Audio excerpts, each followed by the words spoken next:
네, 안녕하세요. 네, 오늘 마지막 시간 강의하도록 하겠습니다. 오늘 뭐 할 차례죠? 정답입니다. 이게 네 개를 지금 하고 있는데 첫째 시간이 배경이고 두 번째부터 그 결과물을 하나씩 하고 있습니다. 오늘은 이제 마지막 신앙 고백서와 교리 문답 그 부분을 탄생 과정과 또 그게 어떤 가치가 있는가 그런 것들을 좀 최대한 잘 소개해 보도록 하겠습니다. 아, 오늘 이제 대략 오늘 중간에 오늘도 시간이 잘 진행되길 바라고 하겠는데요. 처음에 이제 간단한 도입을 하고 먼저는 그 탄생 과정을 조금 소개를 합니다. 그리고 한 5분 정도 쉬었다가 두 번째는 이제 특별히 교리 문답에 대해서 요걸 공부하는 게 왜 좋은 일인지 그리고 어떤 재미가 있겠는지를 조금 소개하는 그런 식으로 진행을 하도록 하겠습니다. 회상을 해보면 우리 첫 번째 시간에 이야기한 것처럼 중세 교회의 잘못이 이제 뭐라고 했죠? 그게 이제 사제주의라고 했고 그 사제주의를 얼마나 잘 극복했느냐가 종교 개혁이 얼마나 잘 됐느냐 이렇게 평가를 해볼 수 있다고 말씀을 드렸습니다. 사제주의가 문제의 이유는 뭐였죠? 그게 저 제도 자체가 있으면은 우리에게 유익하지 않기 때문인데 그것의 핵심은 성경을 공부할 수 없게 만들기 때문이다라고 이야기를 했고요. 그럼 이제 성경을 제대로 알지 못하면은 뭐가 문제입니까? 뭐 당연히 복음이 왜곡되기 때문입니다. 복음이 왜곡되면 신자가 성경을 몰랐던 그 시절에 복음이 왜곡되니까 어떤 생각들이 이제 교회 안에 자리 잡게 되냐면 이제 이 부분이에요. 구원을 위해서 하나님의 은혜도 중요하지만 인간의 노력도 중요하겠지라는 생각. 요게 이제 이 표현을 잘 보셔야 되는데 이 도라는 말이 이게 참 문제가 되는 것 같아요. 그러니까 우리가 일반적으로 복음을 지금 우리 교회에서도 쭉 설교 말씀을 통해서 우리가 듣고 있지만 참 우리가 할 수 있는 일이 하나님 앞에서 아무것도 없고 전적인 하나님의 은혜로 구원받는다라고 머릿속으로 우리가 알고 있고 아무리 강조를 해도 참 사람의 마음이란 게 그런 것 같습니다. 뭔가 내가 하나님 앞에 어떤 좋은 행동을 하고 뭔가 교회를 열심히 섬기고 하면은 그게 이제 어느 순간 자기의가 되는 거죠. 그래서 하나님께서 이것을 예뻐하실 거야. 거기까지 생각하는 건 괜찮은데 거기서 좀 더 나아가서 이렇게 했으니까 구원받는데 조금 도움이 되겠지. 이제 이렇게까지 나가는 게 그냥 인간의 역사 속에 계속 있었던 것 같습니다. 그래서 교회사 속에서도 저런 생각들이 있어가지고 뭔가 구원받을 가치가 있는 것으로 이제 여기게 됩니다. 근데 문제는 뭐냐면 교회에서 이제 교회를 출석을 하고 말씀을 듣다 보면 그런 생각들이 교정이 되거든요. 근데 지금 이 시대는 어떤 시대예요? 복음이 사라져버리고 복음이 왜곡돼 버린 시대이기 때문에 이게 교정이 안 되는 겁니다, 성도들에게. 그래서 이게 이제 나중에는 어떻게 좀 세월이 흐르면서 바뀌냐면 마치 기본 교리인 것처럼 교회 안에서 정착해버린 시대가 이제 중세 교회예요. 그래서 그 공로 사상이라고 표현을 할 수가 있겠죠. 마치 그 우리가 다른 종교에서 말하는 것처럼 공덕을 쌓는 그런 종교 생활이 돼버리는 겁니다. 이 공로 사상을 조금 제가 그 간단하게 설명을 하면요, 이게 은근히 복잡합니다. 근데 아주 단순하게 설명을 하면 보속 시스템이라는 게 있습니다. 보속이란 말이 그러니까 뭔가 내가 어떤 행동을 함으로써 보상을 받고 이런 그 시스템을 말하는 건데 되게 단순화시키면 이렇게 돼요. 사람이 죄를 지으면 벌을 받아야 되잖아요. 그죠? 사람이 죄를 지으면 거기에 해당하는 벌을 받아야 되는데 그 벌을 이제 교회에서 이렇게 가르치는 거예요. 뭐 독신 생활을 한다거나 고행을 한다거나 어떤 그 교회에서 시키는 어떤 행동들을 하나씩 하나씩 해 나가면 그 사람에게 이제 포인트가 쌓인다고 생각을 하는 거예요. 그렇게 설명을 하는 거죠. 그리고 그 포인트는 어디다 써먹을 수 있냐면 내가 받아야 될 벌, 그게 뭐 현세가 됐든 특별히 내세에 받아야 될 혹은 내세가 아니라 내세에 가기 전까지 그 연옥이라는 개념을 설명을 해서 그 사이에 이제 받아야 될 벌을 차감해 나갈 수 있다고 생각을 하는 거예요. 그렇게 생각을 하니까 어떻게 됩니까? 이제 수도사라든가 그때 당시에 사제들은 일반 신자에 비해서 포인트가 훨씬 많겠죠. 왜냐하면 많은 것을 희생을 하고 교회 생활을 열심히 했고 저 사람들은 이제 뭐 버리는 것도 많고 또 교회 봉사를 많이 하다 보니까 아무래도 포인트가 더 많이 쌓일 거라라는 생각을 할 수 있게 되는 거죠. 그리고 그 다음 어떻게 됩니까? 가장 위에 꼭대기 삼각형의 꼭대기에 있던 교황은 많다 많다 하다 보니까 나중에는 비교가 안 될 정도로 무한하다라고 이제 설명을 하는 겁니다. 그러니까 이제 이런 사람들은 자기가 가지고 있는 포인트를 다른 사람에게 쏴줄 수가 있는 거예요. 우리가 휴대폰 포인트 서로 이렇게 쏴주 가족에게 전송할 수 있듯이 내가 가진 포인트로 저 사람을 차감해 줄 수 있다라는 생각을 만들어내는 거죠. 이게 성경에 없는 이야기인데 만들어내고 그게 또 상당히 잘 먹힙니다. 이게 이제 이게 썰이죠, 썰. 이런 썰이 이제 면죄부라고 하는 것을 낳게 되는 겁니다. 면죄부라는 것 자체가 뭡니까? 벌을 이제 면죄부라는 표현은 면벌부라고도 하거든요. 당시에 발행됐던 수많은 면죄부들 그 형태들이 있는데 이게 이제 쉽게 말하면 내가 받아야 할 벌을 돈을 주고 대신에 차감하는 거예요. 그러니까 내가 예를 들어 무슨 벌칙 중에는 뭐 우리가 뭐 몇 대 맞아라 이런 게 있지만은 곤장 맞는 것도 보면 돈으로 대신할 수 있잖아요. 그런 것처럼 교회에 내가 헌금을 많이 하면 교회에서 이런 증서를 발부해 줍니다. 당신은 헌금을 얼마 했기 때문에 이만큼의 벌은 차감됐어요 라는 증명서예요. 영수증 같은 거죠. 근데 이제 이게 나중에 세월이 지나면서 어떻게 되겠습니까? 사람들은 그걸 앞뒤 다 자르고 돈을 내고 내가 지은 죄를 뭐 용서받았다 이렇게 이해를 하게 되는 거예요. 나중에는 이제 이게 이제 종교개혁 직전에는 어느 정도까지 이게 말도 안 되는 식으로 진행이 되냐면 이게 이제 돈이 되잖아요. 교회 입장에서는 이걸 팔고 돈을 많이 벌 수 있는 그 시스템이 되니까 광고를 하는 겁니다. 그래서 광고 문구 중에 어떤 게 있냐면 짤랑 폴짝이라는 게 있어요. 그러니까 이게 독일어인데 독일어의 그 느낌을 최대한 살려서 제가 우리나라 말로 뭘 쓸까 계속 생각해 보니까 이거거든요. 동전이 그 돈통에 짤랑하고 떨어지면 당신의 영혼이 천국으로 훌쩍 뛰어 올라갑니다라는 광고를 하는 거예요. 그러니까 우리가 지금 생각해봐도 참 기발한데 이 사람들은 이거를 광고를 했고 또 그 광고가 굉장히 잘 먹혔다고 해요. 그래서 많은 사람들이 여기에 어마어마한 돈을 내고 죄의식을 덜는 거죠. 돈으로 죄의식을 덜어내는 그런 종교 생활을 합니다. 이게 이제 너무 잘 먹히는 게 중간 그 우리 그 사업 잘 되는 게 뭐가 있냐면 피라미드가 있죠. 피라미드 위에서 하나 이런 시스템을 만들어 놓으면은 밑에서 그것을 이제 그 단계 해가지고 팔면 거기서 중간에 좀 떼고 위에 올리고 막 이런 시스템이 딱 정착을 해가지고 이게 이제 교회가 전 유럽의 교회가 이 시스템으로 장사를 하는 이제 그런 아주 안타까운 일들이 중세에 벌어졌던 거예요. 나중에 이제 연옥에 있는 사람, 그러니까 내가 죽어서 정도가 아니라 이제 웬만한 사람들이 다 팔았으니까 그 다음에 어떻게 해야 돼요? 이미 돌아가신 우리 할아버지, 할머니 이런 분들이 지금도 그때 죄가 많아가지고 너 기억나지 않냐? 할아버지 그때 죄 많이 지었지? 뭐 이렇게 하면서 그분들이 지금 연옥에서 고생하고 계신다. 효 개념까지 집어넣어가지고 그래서 그분들을 위한 면죄부까지 파는 시장 확대를 추구를 했던 거예요. 그러니까 이거 너무 말도 안 돼. 그러니까 황당한 그 루터라고 하는 종교개혁자가 이런 시스템이 너무 황당하니까 거기에 대해서 이제 말을 했던 게 우리가 잘 알고 있는 루터의 95개조 방법문이다. 이제 그렇게 표현을 하는 겁니다. 요거는 간단해요. 제가 이거를 이렇게 한 3줄 정도로 정리를 해봤는데 95 논제라는 게 이제 95개 줄로 된 하나의 한 편의 글이거든요. 한 편의 글인데 이제 토론 주제를 제시한다라고 하는 건데 그냥 3줄로 제가 요약을 해봤어요. 첫 번째는 뭐냐면 그 첫 번째 줄에 이렇게 돼 있어요. 회개하라라는 단어로 시작을 합니다. 이 문서가. 근데 이 회개하라라는 말이 그 중세 당시는 어떤 식으로 이렇게 전달이 됐냐면 회개하란 말을 그때 교회가 어떻게 했다고요? 회개하라. 그러므로 너는 뭐 해야 된다? 면죄부를 사야 된다라는 거예요. 혹은 고행을 해야 된다. 혹은 뭐 당신이 큰 죄를 죽을 죄를 지었으면은 성지순례를 갔다 와야 된다. 이런 식으로 가르쳤던 거잖아요. 그래서 이때 당시에 교회 수도사가 저런 말을 하면은 사람들은 의례 또 면죄부를 팔려고 하나 보다 이렇게 들었을 거예요. 근데 루터의 글은 회개하라 줄바꿈하고는 말은 무슨 뜻이냐면 하면서 뒤에말을 하는 거예요. 신자의 전 삶이 새로워지는 것이다.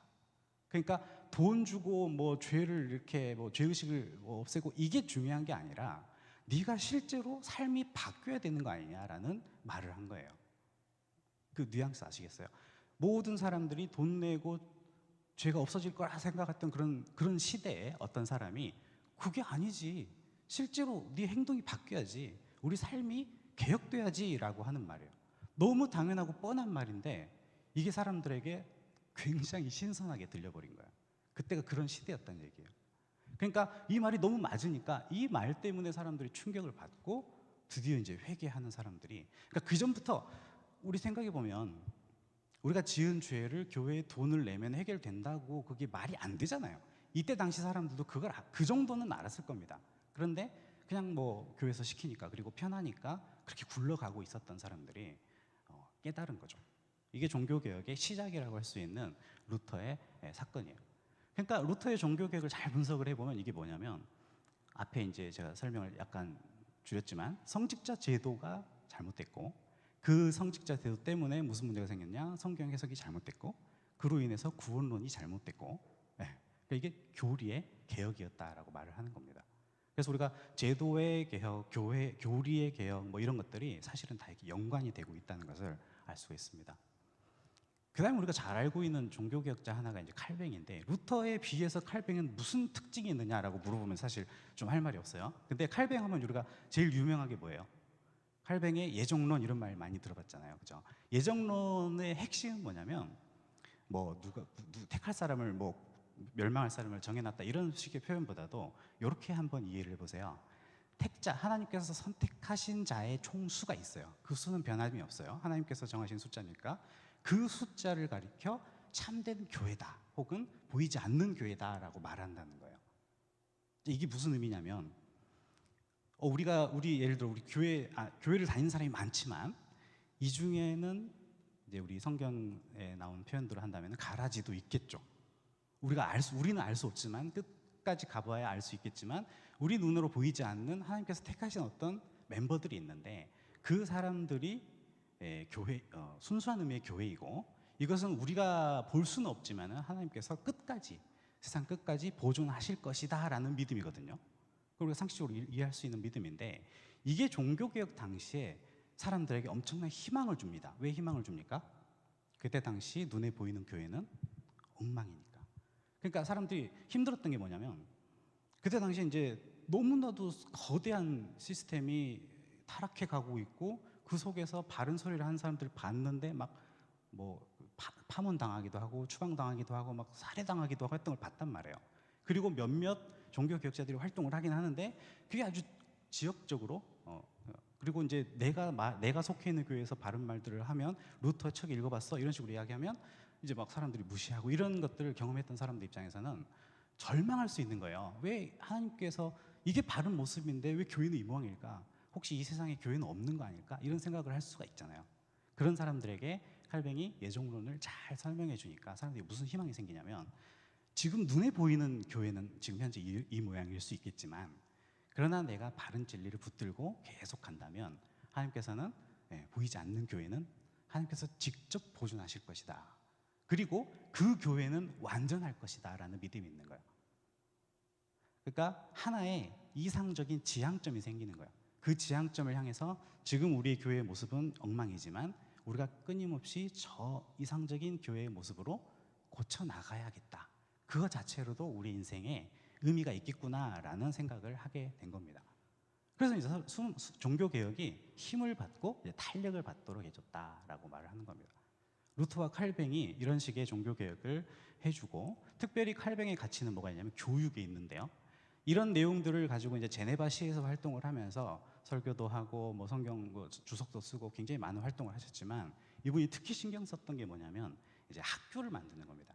처음에는 신학교로 출발했는데 나중에 다른 과목도 가르치는데, 이 학교를 통해서 종교 개혁의 어떤 가치들과 이런 종합적인 뭐 역사라든가 철학이라든가 이런 것들을 종합적으로 인문학을 가르치는 학교를 만들고요. 이 학교에 누가 오냐면, 제네바 시에 있는 젊은이들도 왔겠지만 누가 오냐면 다른 곳에서, 그러니까 우리 기존 지난 강의에서 언급했던 위구노들이라든가, 그렇죠? 핍박이 강한 도시에서 종교개혁자들이 더 이상 살 수 없는 상황에서 제네바로 이제 이걸 뭐라고 하죠? 망명을 온다고 하죠. 망명을 온 사람들이 여기서 공부를 하는 거야, 제대로 보호받으면서. 그래서 다 공부하고 나서 어떻게 합니까? 자기 고향으로 다시 가는 거야. 지금 그 고향은 어떤 상태예요?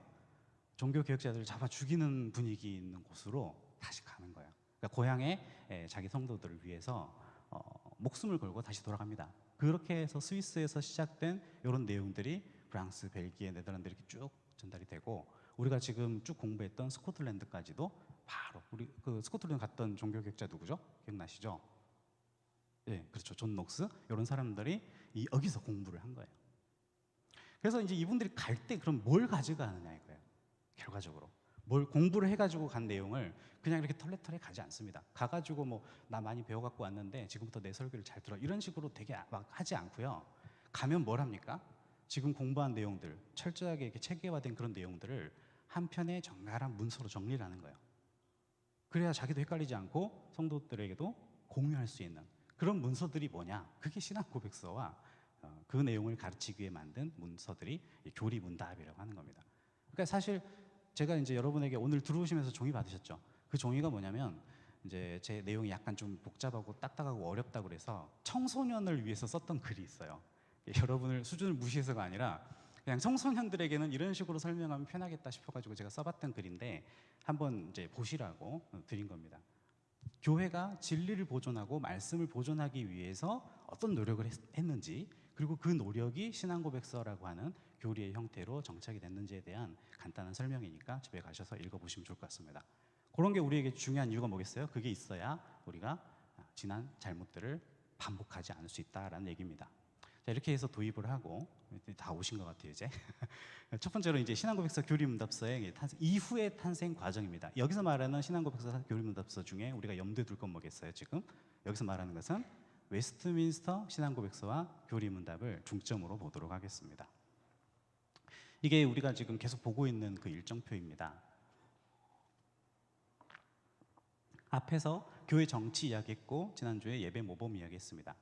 여기까지 정리가 되고 나니까 그 다음 단계로 이제 원래 만들려고 했던 신앙고백서를 만들어라 라고 해가지고 작업을 시작을 합니다.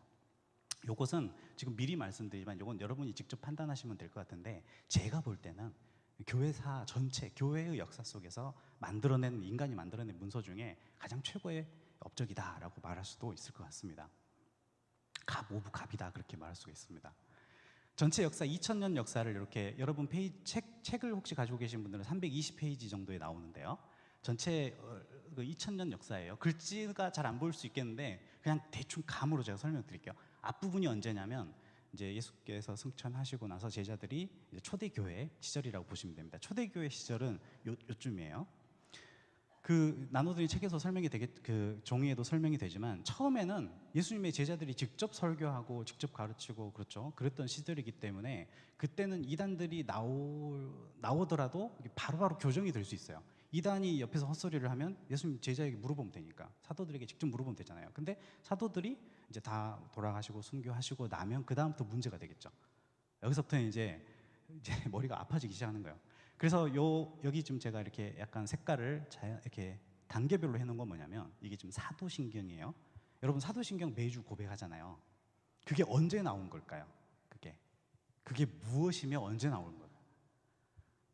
사도들이 직접 썼다라고 보기는 좀 어렵고요. 사도들이 가르친 내용을 교회가 잘 간직하고 있다가 이제 막 헛소리들 하는 사람들이 너무 많이 생기기 시작을 하니까 여기에 대해서 이제 분명하게 문서 형태로 고백하기 시작했던 그 시기가 여기 언제쯤인지는 정확하게 모르지만 만들어져 가는 거예요. 그래서 거의 뭐 한 200년, 250년 여 어간부터는 확실하게 문서로 나와요. 이게 첫 번째 신앙 고백서라고 할 수 있어요. 그러니까 물론 뭐 어떤 분은 이걸 확장해가지고 뭐 아담 시절에도 신앙 고백서가 있다고 하기도 하는데 이제 보통 우리가 흔히 말하는 고백서, 신조 이런 표현으로 말할 때 이 사도신경을 가장 일반적이고 보편적인 신앙 고백서라고 말을 합니다. 그러니까 사도신경의 내용을 거부하거나 여기에 동의하지 않는 것을 교회라고 보기는 어려운 거예요. 그죠? 여기에는 모든 교회가 동의를 합니다. 그죠? 근데 문제는 뭐냐면 여기 지금 그 다음에 또 나오고 하는 게 무슨 의미겠어요? 사도신경만 가지고 충분할까요? 어떨 것 같으세요? 우리 사도신경만 있으면 모든 이단을 다 방어할 수 있을까요? 여기 그렇지 못한 게 거기 있는 문구가 사실 굉장히 함축적이고 축약적이다 보니까 그 말에는 동의하는데 그 말을 엉뚱하게 이해하는 사람들이 생기는 거예요.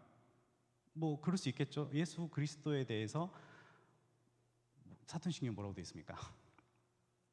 그 외아들 우리 주 예수 그리스도를 뭐 이렇게 설명이 있는데 그 외아들이란 말이 무슨 말인지 막 이상한 생각을 하는 사람들이 생기기 시작을 하고 막 이런 거에 대해서 부가 설명해 줄 필요가 계속 생기는 거예요. 그래서 시대 속에서 교회가 요 내용이 조금 더 길어진 니케아 신조라고 하는 것을 만듭니다. 이건 상당히 더 길어요. 그래서 방금 예수님에 대해서 사람들이 오해하고 있는 부분들을 좀 더 자세히 써주는 거예요. 근데 그것만 해도 되는 게 아니라 계속해서 이제 그럼 그 다음 구절에서 막 오해하고 막 이러니까 그 부분을 이게 업그레이드 시켜주는 거예요. 그래서 앞부분에 보면 이게 제국교회 시대인데, 제국교회라는 얘기는 뭐냐면 막 이렇게 막 사자 밥이 되고 막 그러던 시절이 아니라 이제는 교회가 국가의 보호를 받고 있기 때문에 이런 회의들을 할 수가 있고 전체 교회가 모여서 회의를 하고 그 회의의 결과에 따라서 신조들을 만들어 나가는 겁니다. 근데 이제 뭐 그렇게 해서 만들어 가는데 중간에 텅 빈 구역이 있죠. 이때는 왜 없겠어요? 이때는 아까 말한 것처럼 교회가 성경을 놓쳐버리니까 이런 논의를 할 실력 자체가 떨어지는 거예요. 그리고 만들더라도 막 이상한 걸 만드니까 여기서 빼버리는 거예요.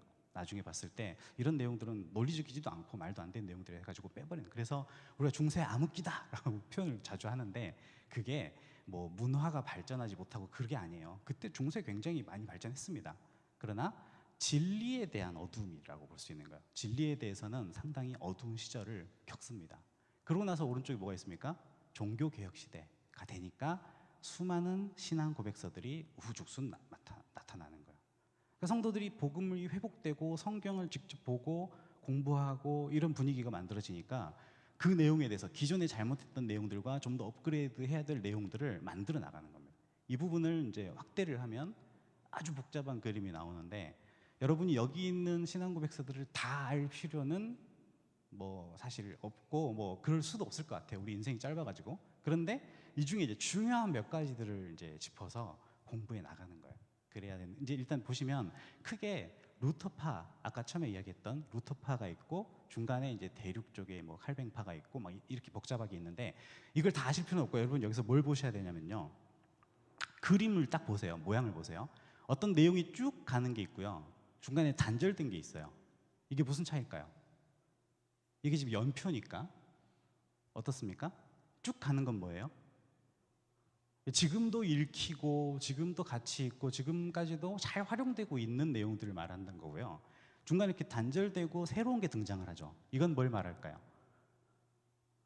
요 시기에 요 앞에 내용들을 통합해 가지고요 업데이트 해버리는 거예요. 그러니까 지금까지 이런 걸 썼지만 이제 요거를 다음 걸로 바꿔서 쓰자라는 결정을 내리는 거예요. 이 두 차이 이해 가세요?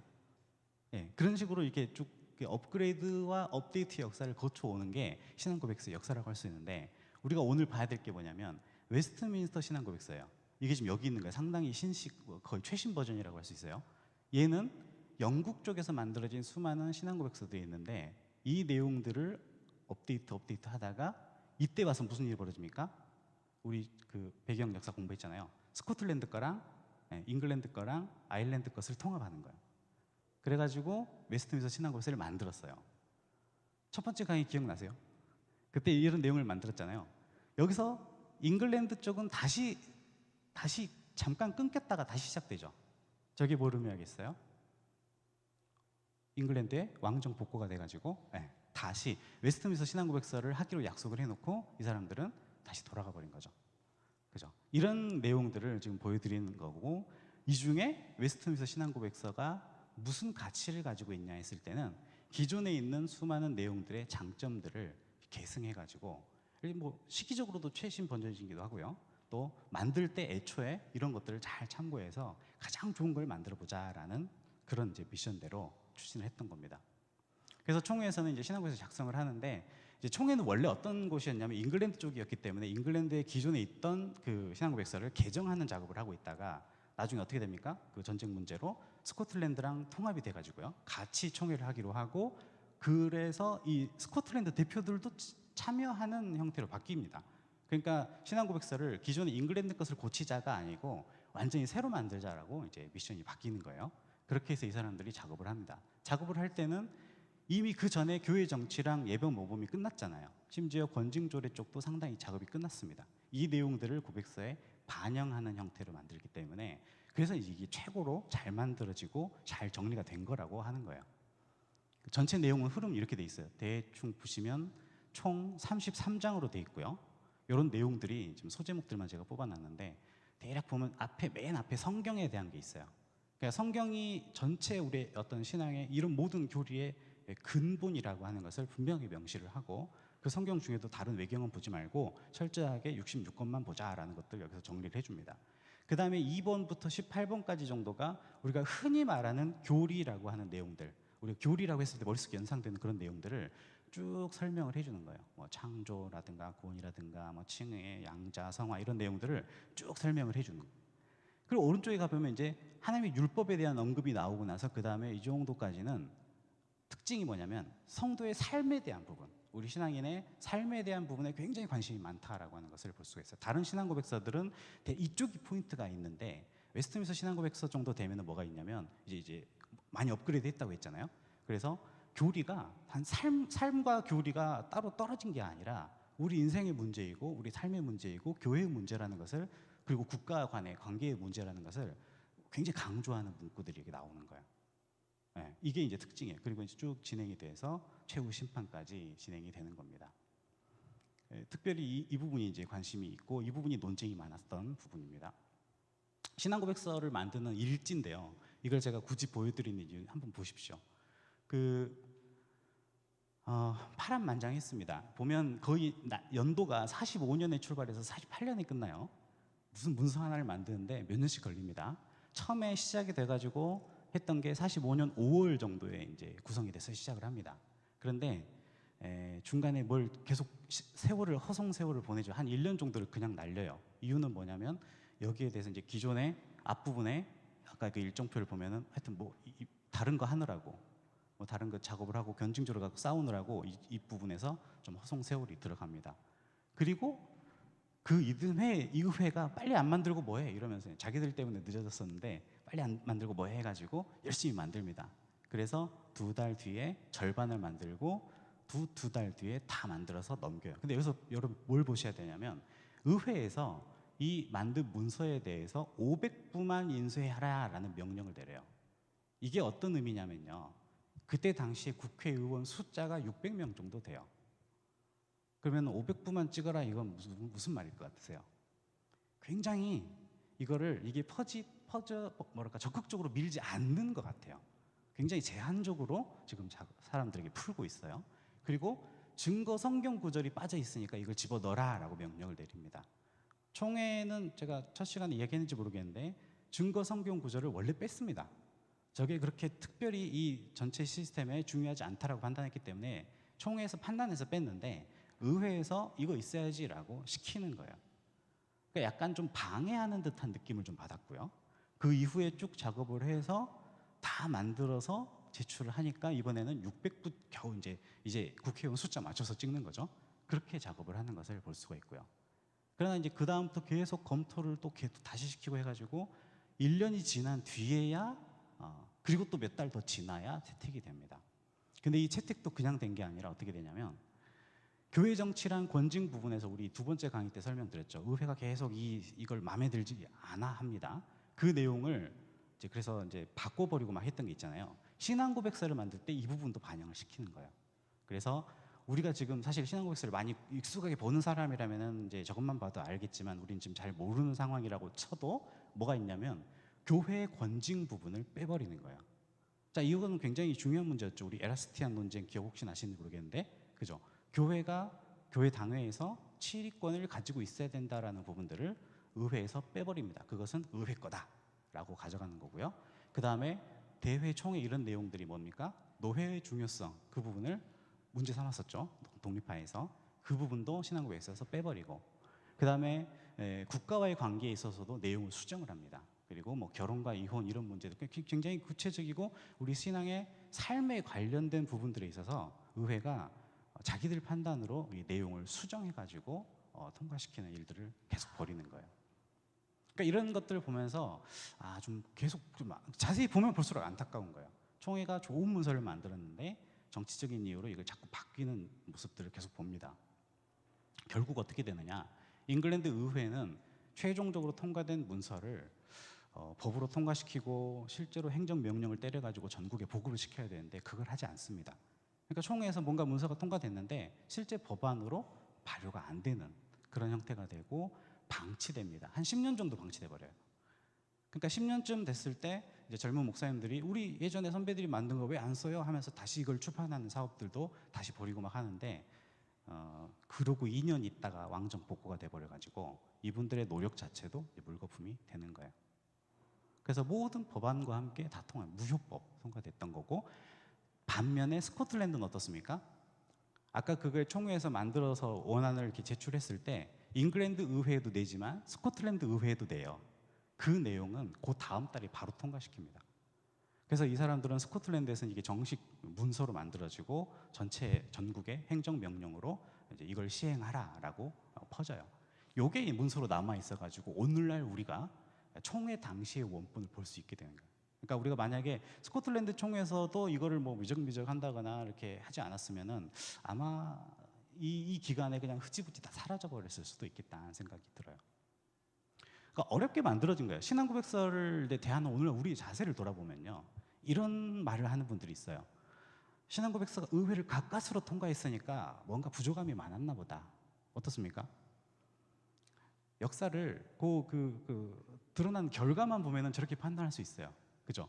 우리가 어떤 법안이 좋은 게 아주 좋으면 잘 통과했겠지, 누구나 오케이 했겠지라고 생각을 하니까, 역사를 보니까 의회에서 이것을 제대로 통과를 안 시킨 역사 기록도 있는 거예요. 그럼 이걸 후대에 우리가 보면서 어떻게 판단을 합니까? 이거 문제가 많았나 보다. 그때 당시에 인기가 없었네. 이렇게 판단을 하는 거예요. 하지만 우리가 역사를 지금 이제 우리 강의를 통해서 쭉 보시면 어떻습니까? 이유가 있었던 거죠. 방해하는 사람들은 방해하는 이유가 있었던 거예요. 그 이유까지 알고 이 문서를 좀 볼 필요가 있다는 거예요. 성경 각주 문제도 마찬가지고 나중에 이걸 수정했잖아요. 의회에서. 애초에 원본이 얼마나 엉망이었으면 의회가 나서서 수정했을까? 이렇게 이해하는 거예요. 다르죠. 우리가 이해하는, 제가 설명드리는 거랑은 차이가 있는 거예요. 오늘날 근데 이런 시각이 더 많습니다. 왜 그럴까요? 우리나라의 신학을 공부하시는 분들의 상당수가 미국, 영국, 요쪽 영미권이라고 하는 요쪽 라인이다 보니까 아무래도 잉글랜드 입장이 더 많지 않나 그렇게 추측을 할 뿐이에요. 근데 이제 좀 요즘은 이런 생각들이 이제 점점 좀 줄어들고 있는 추세라 생각이 돼서 다행입니다. 저는 그러니까 제안하는 건 이겁니다. 데이터를 직접 보면서 그리고 실제 역사를 보면서 이걸 좀 정직하게 볼 필요가 있겠다. 기존에 저도 어렸을 때 그런 오해를 가졌던 이유는 뭐냐면 누가 이렇게 말하니까 그런가 보다 했던 거예요. 근데 우리가 이제는 역사를, 우리 신앙도 마찬가지지만 누가 말한다고 해서 그런가 보다 하면 안 될 것 같습니다. 정말로 그러한가, 실제로 그 팩트를 좀 들여다보는, 요즘 팩트 체크 유행이잖아요. 이런 것들도 그렇게 좀 볼 필요가 있겠다 생각이 됩니다. 오늘날 신앙 고백서가 좀 무시당하는 분위기입니다. 그 이유는 뭐냐면요, 여러분 그 무교리주의자, 그러니까 교리라고 하는 것은 필요 없다라고 생각하는 사람들이 있습니다. 뭐 어디 이상한 데 있는 게 아니라 우리 주변에 많이 있습니다. 교리라는 게 굳이 중요한가, 그냥 성경 공부 열심히 하면 되지라고 생각하는 게 상당히 우리 많은 사람들이 하고 있는 생각이에요. 근데 이제 여기 좀 어폐가 있는 게, 성경 공부가 교리 공부예요. 성경을 잘 공부하게끔 만드는 일종의 도구니까 성경을 공부하는 것과 교리를 공부하는 것이 서로 별개의 것이 아니라는 겁니다. 그런데 이제 교리라는 걸 정해놓으면 내가 자유롭게 성경을 보는데 지장이 있을까요? 라고 생각하는 사람들이 있고, 그분들이 보기에는 신앙고백서는 마치 내가 해야 될 일을 남이 정해준 것 같으니까 싫은 거예요. 근데 이제 그런 부분들은 그렇게 볼 수도 있긴 하겠는데, 좀 더 효율적으로 공부하게끔 도와주는 역할이다라고 보면 크게 무리가 없을 것 같아요. 합리주의자들이 있죠. 합리주의자들은 왜 저걸 싫어할까요? 합리주의는 뭐냐면 지금 오늘날 우리가 생각하고 그러니까 합리주의자 입장에서 봤을 때 신앙고백서는 너무 옛날 거예요. 400년 전 거, 375년 전 문서기 때문에 그 사이에 우리도 생각한 게 많고 발견된 지식들도 많고 더 똑똑해졌는데 왜 과거의 것에 자꾸 신경을 쓰냐, 이렇게 보는 입장인데, 이것도 이제 우리가 과연 그러한가, 오늘날 우리의 합리성이 과연 이때 당시에 어떤 성경을 해석하는 그 자세보다 항상 맞다고 볼 수 있겠는가, 이런 생각을 좀 해볼 필요가 있는 것 같습니다. 자유주의자는 뭐겠어요? 이분들은 말할 필요도 없이 뭐가 이렇게 교리라든가 규칙이 정해지는 것 자체가 이제 좀 싫을 수 있겠고, 마지막으로 신비주의자, 여기는 뭐 진짜 말할 것도 없죠. 여기는 직통 계시 받으면 되는데 뭐하러 이렇게 교리 이런 걸 공부하겠어요. 근데 문제는 뭐냐면 이런 분들이 많다는 겁니다. 너무 많습니다. 한국 교회 너무너무 다수라고도 말할 수 있을 것 같아요. 이런 분들이 다수를 점하고 있다 보니까 아무래도 한국 교회에서 신앙 고백서가 보통 이런 거 공부한다라고 하면 좀 이렇게 그렇게 환영받는 분위기는 아니었습니다. 과거에 더 심했고요. 지금 분위기가 많이 좋아지고 있긴 한데, 그래서 오늘날 우리는 뭐 이런 비판들도 들을 건 들어야 하겠지만, 그러나 좀 지켜줘야 될 건 뭐냐면, 신앙 고백서가 우리를 억압하려고 만들어 놓은 어떤 테두리, 뭐 굴레 이런 거라기보다는 안전하게 보호해주는 어떤 그런 울타리 같은 역할을 하고 있다. 그 안에서 우리가 자유롭게 뛰어놀 수 있게끔 보호하는 역할을 하고 있다라고 보면 좀 좋지 않겠나 생각이 됩니다. 그래서 저는 이제 개인적으로 어떻게 살아오냐면, 어떤 신앙에 대해서 궁금한 점이 있고 혹은 성경을 읽다가 풀리지 않는 문제들이 있어요. 그러면은 이제 책꽂이에 있는 그 신앙 고백서 모아놓은 모음집이 있어요. 아까 제가 여러 개 소개했던 그걸 펴니다. 그래서 해당 주제들을 찾아봐요. 예를 들어 종말론이 궁금하면 종말론 부분을 설명한 신앙 고백서들을 쭉 읽어봅니다. 종교개혁 당시에 만들어진 역사적인 문서들을 그럼 쭉 보다 보면은 이분들이 한결같이 하고 있는 얘기들이 있어요. 조금씩 표현은 다르긴 한데 이분들이 한결같이 동의하고 있는 내용이 있어요. 그럼 그건 맞다는 거예요. 교회 역사 속에서 수없이 검증된 내용들이기 때문에 그런 식으로 해서 저는 좀 답을 찾아가고 그렇게 살아가고 있어요. 자, 신앙 고백서에 대한 이야기는 이 정도에서 마치고 이제 교리 문답이 만들어집니다. 이건 이제 웨스트민스터 총회 최후의 걸작품이라고 표현을 해봤는데, 교리 문답, 요리 문답 같은 말이에요. 저번에 어떤 누가 제가 요리 문답이라는 말을 좋아하니까 이거 북한에서 주로 쓰는 말이다 그러는데 그런 거 아니고, 그러니까 요약된 뭐 이런 뜻을 가지고 있는 결국 같은 말입니다. 요게 제가 첫 번째 강의 때 보여드렸던 PPT예요. 교리를 안 배우면 어떤 문제가 생긴다고요? 사람이 이상해진다. 그래서 이런 내용들을 사람이 이상해지는 사례들을 제가 보여드렸잖아요. 근데 문제는 뭐냐면 그러면 사람이 이상해지는데 안 이상하게 살기 위해서는 어떻게 해야 되느냐? 우리 상식적으로 사람이 안 이상하게 살려면 어떻게 해야 됩니까? 진리의 전반적인 내용이 골고루 이 한 단어 한 단어가 다 중요한데 우리들의 신앙과 삶 가운데 균형 있게 자리 잡아야겠죠. 이게 되려면 뭐가 필요하냐 이거예요. 이게 되려면 제가 우리 나눔교 홈페이지를 통해서 역사적으로 지금 이제 지난 한 3, 4년 사이에 교육하신 내용들을 쭉 봤더니 이게 돼 있습니다. 뭐냐면 자, 우리가 무엇을 어떻게 믿을까에 대한 지식이 필요하겠죠. 그리고 또 하나는 뭐예요? 우리를 향하시는 하나님의 뜻이 무엇일까? 그걸 알아야겠죠. 그래야 그 뜻에 순종하면서 사니까, 그죠? 우리가 하나님께 순종한다고 했는데 하나님 뜻이 뭔지 모르면 안 되겠죠. 그리고 우리가 살아가야 될 동안 성도로서 가져야 될 자세가 무엇이냐, 요게 좀 균형 있게 사람들에게 자리 잡으면 될 거 아니에요. 요걸 설명하는 게, 잘 보십시오. 우리가 무엇을 어떻게 믿을까, 이게 사도신경이 요약적으로 담고 있어요. 이게 신앙의 체계입니다. 아까 모든 신앙 고백서의 표준이라고 했잖아요. 두 번째, 우리를 향한 하나님의 뜻은 십계명 안에 응축돼서 담겨 있습니다. 이게 우리의 성도의 삶의 규범이 되는 거예요. 마지막으로 우리는 어떻게 살아갑니까? 우리는 기도하는 자세로 사는 건데 그 기도의 샘플을 주기도문이 보여주고 있어요. 그래서 우리가 사도신경, 십계명, 주기도문은 교회의 교육에 있어서 기본 틀이 됩니다. 그래서 항상 교회가 이런 것들을 가르치는 이유가 이 안에 핵심들이 담겨 있고 그거를 이렇게도 가르쳐봤다가 저렇게도 가르쳐봤다가 하는 거예요. 이 세 가지를 늘 담고 있는 게 교리 문답이에요. 종교개혁 당시에 만들어진 교리 문답들을 보시면 한 가지 어떤 다 표현이 다르고 만든 사람도 다르고 분량도 다른데 틀 얼개에 있어서 유사점이 있는데 그게 뭐냐면 전부 사도신경, 십계명, 주기도문은 다 다뤄요. 그래서 이 내용들을 성도들의 삶에 유의미하게 전달하는 도구입니다. 이게 바로 교리 문답이에요. 총회 이전에도 수많은 교리 문답들이 있어요. 수백 개입니다. 수백 개가 있는데 이제 중요하다 싶은 것만 골라보면 이런 게 있어요. 루터의 교리 문답이 있고요. 요거는 루터 당시가 좀 초기이기 때문에 기존의 로마 가톨릭 틀을 가지고 있는데 내용을 바꿔줍니다. 그러니까 기존에 우리 교회가 이런 잘못들을 하고 있는데 그런 것의 원래 의미는 이런 거야, 이런 식으로 설명을 하는 게 루터 거고요. 그 다음에 제네바 요리 문답은 칼뱅이 만든 거예요.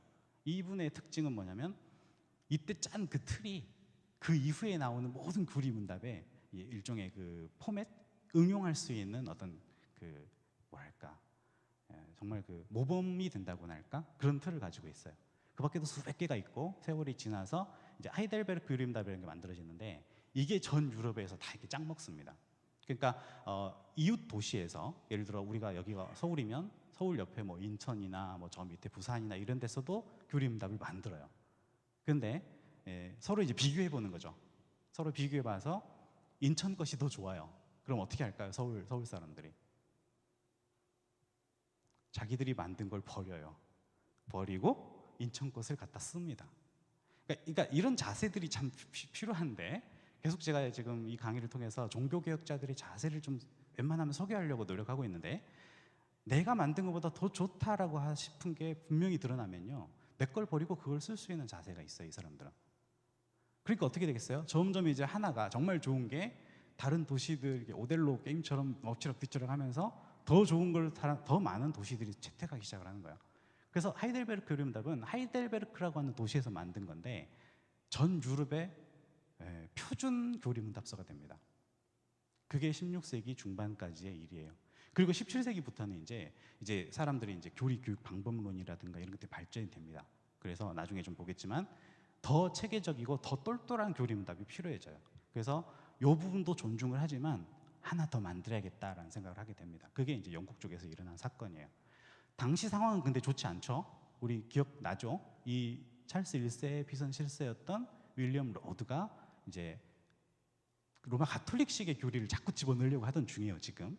그런 상황이에요. 그래서 총회는 그 분위기 속에서 제대로 된 교리문답을 만들어야 될 사명을 갖게 된 겁니다.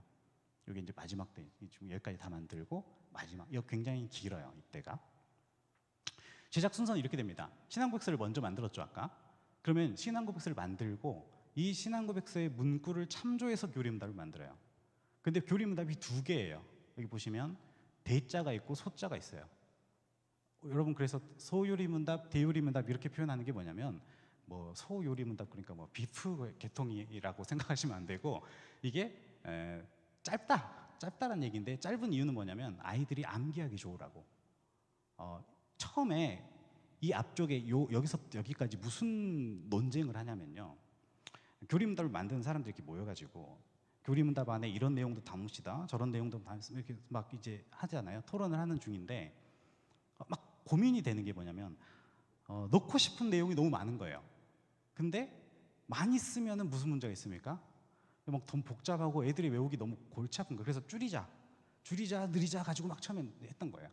근데 이제 이쯤 돼서 어떤 사람이 아이디어를 낸 게 그냥 그러면 어린이용은 짧게 만들고 어른용은 우리가 마음껏 한번 늘려봅시다 라는 제안을 합니다. 그래서 결과적으로 대요리문답이 소요리문답의 6배 정도 분량을 갖게 돼요. 굉장히 길고 풍성하고 내용은 너무 좋죠. 근데 그거 외울 수는 없는 문서가 됐습니다. 그래서 이제 두 개를 만들어요. 그 두 개가 먼저 이거를 참고해서 대요리문답을 먼저 만듭니다. 그리고 요걸 이제 중간쯤 만들 때부터 소요리문답을 여기서 이제 이 문구들을 카피해서 줄여 나가는 거예요. 이런 식으로 진행이 되고요. 필지는 어떻게 되냐면 잉글랜드 쪽의 총회 참석자 중에서 교리문답 해설서 유경험자, 그러니까 교리문답 가르치는 쪽에 있어서는 일단 전문가라고 할 수 있는 사람들을 모아요. 그분들이 12명이나 됩니다. 그분들이 하나의 위원회를 만들고 스코틀랜드 총대들은 전원 참석합니다. 왜냐하면 이 사람들은 다 해봤거든요. 그래서 다 참석합니다. 자, 당대 유명한 정말 교리문답 관련 전문가들을 12명을 모아놨어요. 일이 잘 됐을까요? 우리 상상을 해보세요. 어떤 분야 박사들 한 12명을 어디 펜션에 모아놓고 작품 만들어봐 그럼 어떻게 될까요? 그날 저녁에 몇 명 집에 가고 근데 이분들은 그렇게 안 해요. 굉장히 일이 잘 됩니다. 상상을 좀 벗어나는 일이 발생하는데 예를 들어 한 가지 예가 이건데요. 위원장이 파머라고 하는 분이 위원장인데 이분 나이가 많아요. 나이가 많으신 분인데 이분이 했던 그 요리문답 스타일은 뭐냐면 이렇게 돼 있어요. 질문을 뭐뭐뭐 어쩌고 저쩌고 하니 이렇게 설명을 전부 교리의 내용들을 설명해 줍니다. 쭉 설명해 주고 여기에 대해서 이게 맞느냐 이렇게 물어봐요. 그럼 학생이 듣고 있다가 이게 true, 그러니까 맞으면은 예, 참입니다 라고 말하고 이상하게 꼬아서 틀리면 뭐라고 합니까? 그건 잘못됐습니다 라고 말해야 되는 거예요. 상당히 괜찮은 방법이었어요. 이때 당시만 해도. 근데 이 방식에 단점이 있어요. 그게 뭡니까? 뭘까요? 교리문답 교회에서 늘 하다 보니까 아이들이 꾀를 내가지고요, 이 순서를 외워버리는 거예요. 예 아니요 아니요 예 아니요 예를 외워가지고 앞에서 선생님이 막 이야기하는데 멍 때리고 있다가 예 이렇게 대답하는 애들이 꼭 생기기 시작하는 겁니다. 그래서 그런 애들을 막으려고 젊은 목사님들이 주장했던 방식은 이거였어요. 앞에서 설명을 하면요, 방금 그 이야기를 들은 애가 방금 선생님이 한 말을 똑같이 복창해야 돼요. 그러니까 이제 정신 팔고 있을 수가 없게 만든 다음에 복창하고 거기에 대한 답을 자기 스스로 말하게 하는 거예요. 그렇게 돼 있죠. 이게 질문이면 그 질문을 똑같이 복창한 다음에 이 답을 본인이 쭉 설명하게 하는 거예요. 수준이 확 올라가는 거예요. 이렇게 되면은 교육 수준이 높아지는 거예요. 우리가 오늘날도 그렇지만은 교육할 때 성도들에게 교육 편하게만 해주면은 수준이 떨어질 수밖에 없고 꾀를 냅니다, 자꾸. 그러니까 이렇게 약간 어렵지만 그러나 좀 더 실질적인, 그리고 실제로 성도들의 수준을 높여줄 수 있는 교육을 시키는 게 젊은 목사님들의 방식이었어요. 자, 그러면 위원장이고 나이도 많고 훨씬 더 이쪽에 소위 좀 높으신 분입니다. 짬이 많은 분이 이 방식을 주장하고 젊은 사람들이 이걸 주장하면은 결론이 어떻게 날 것 같으세요? 우리는 결론을 알고 있으니까 지금 답이 보이죠. 이걸 채택해요. 이분이 자기 방식을 버립니다. 그러니까 이런 태도들로 회의를 하니까 회의 결과물이 좋을 수밖에 없는 거예요. 필진의 수준도 역대 최고 레벨. 그때 당시에 이제 아까 제가 잠깐 칭찬을 했지만 그냥 하나의 샘플을 보여드릴게요. 스코틀랜드에서 내려왔던 사무엘 러더포드라고 하는 총대에 이분이 그 전에 가르쳤던 교리문답이 이런 식으로 돼 있어요. 여러분은 이제 이런 문서들을 자주 안 본 분은 뭐 그냥 비슷할 것 같은데, 저같이 이런 걸로 논문도 쓰고 하는 사람 입장에서는 이건 거의 아트입니다. 아트. 예술의 경지에 올라간 건데, 보세요. 양심이 무슨 역할을 하느냐, 이런 질문을 던져요. 그럼 거기에 대해서 경비견처럼 도적의 발소리를 듣기도 하고 눈동자처럼 지금 하는 행동을 보는 역할을 합니다. 그러니까 굉장히 시적인 표현을 하는데 딱 알아먹을 수 있는 그런 문답들을 만들어요. 하나님이 죄 가운데 일하신다면 어떻게 죄로부터 자유로울 수 있는, 이게 무슨 질문이에요? 우리 흔히 하는 말이, 하나님께서 모든 세상을 다 다스리고 다 섭리하신다 그러면 죄인들 그것도 하나님께서 하신 거냐? 이렇게. 그러면 하나님께서 죄를 허용하신 건가? 막 죄를 유도하신 건가? 이런 질문 하잖아요. 그 질문에 대해서 뭐라고 합니까? 하나님은 뱀을 만져도 물리지 않게 하시고 훌륭한 화가가 검은 손으로 그림을 그려도 흰 선이 더 아름답게 드러나게 하는 것과 같다. 의사가 독초에서 좋은 기름을 추출하는 것처럼 잘못 조율된 하프에서도 유쾌한 소리를 내는 것처럼 하나님은 사람의 마음을 강팍하게 하심으로 거기서 공정하고 거룩한 심판을 이루신다. 이런 표현들을 하는 거예요. 그러니까 이걸 논리적으로 그건 왜 그러냐면 막 설명하지 않고요, 하나의 유비라고 하나 이런 내용들을 제시하심으로써 성도들이 이제 묵상하는 과정에서 이해하게끔 만드는 역할을 하는 거죠. 상당히 수준이 높은 방식이에요. 이런 방식이. 사람은 본성적으로 왜 우리 보고 죄인이라고 하냐, 우리 하나님 사랑한다 라는 말을 해요.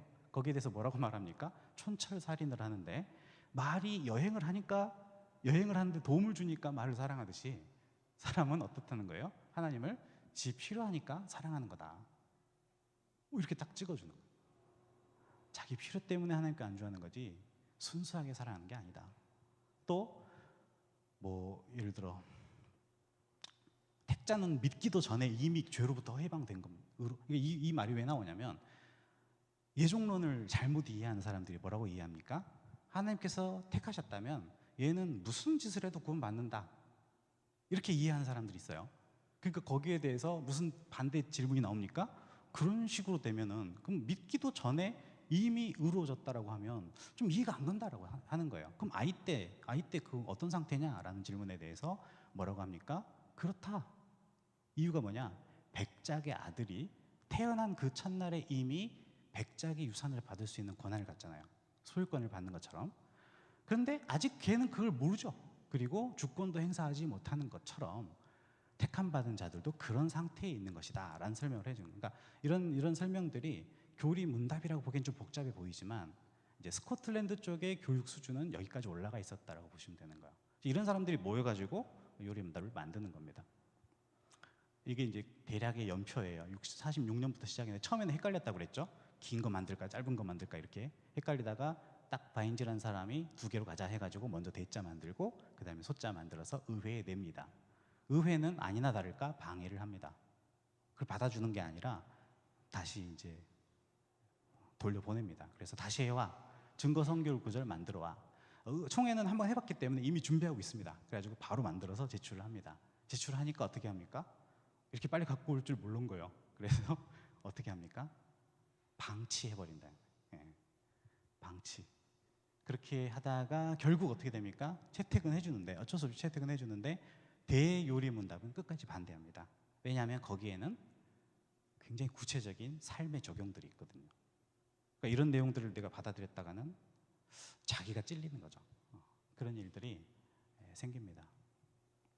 제가 이제 페이스북에다가 옛날에 썼던 글인데, 저는 이 과정을 볼 때 하나님께서 교리문답을 만들게끔 하시려고 우리 역사 속에 교리문답을 만들게끔 하시려고 특별히 간섭하셨다는 느낌이 들어요. 왜냐하면 이제 알면 알수록 저 시대가 저 작업이 될 수 없던 시절이에요.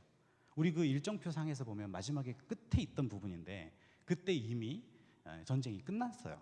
전쟁은 이미 끝났고 다들 집에 갔습니다. 그리고 런던의 그 시내에서 와서 떠드는 사람들은 주로 누구냐면 전쟁에서 공을 세운 이제 귀향 군인들이에요.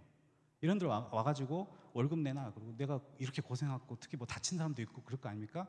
여기에 대한 보상을 해. 뭐 이런 사람들이 전 도시를 이렇게 좀 떵떵거리고 있던 분위기였고 스코틀랜드와 전쟁이 나는 분위기예요. 그러니까 스코틀랜드 사람들이 와가지고 이 작업을 하고 있으면 약간 좀 이제 적국에서 일하는 그런 긴장되는 분위기라고 생각하시면 돼요.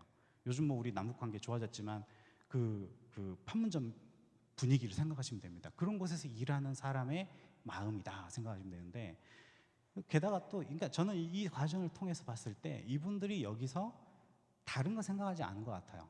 이 교리문답 끝까지 만들어야 된다. 그래야 스코틀랜드, 잉글랜드가 이 교회가 살아난다라고 하는 어떤 강한 의지가 있지 않았으면은 불가능했지 않나 생각이 돼요. 그래서 우리가 지금 얻고 있는 이 결과물은 그분들이 몸과 마음을 쏟아 부으신 덕분이다. 실제로 재미있는 게 아니죠. 특이한 것은 총회 끝나고 나서 여기에 참석했던, 그러니까 요리문답에 참석했던 분들이 다 일찍 돌아가십니다. 그러니까 완전히 소진한 것 같아요. 정말 말 그대로 소진한 것 같아요. 저는 이제 이런 분들의 작업이 있었고 그 귀중한 결과물을 우리가 받았는데, 문제는 뭐냐면 우리가 안 쓴다는 거죠. 우리가 사실 너무 오랜 세월 동안 이런 게 있는 줄을 몰랐고 있다는 걸 알았어도 쓰지 않았는데, 쓰지 않다 보니까 잊혀지는 거예요.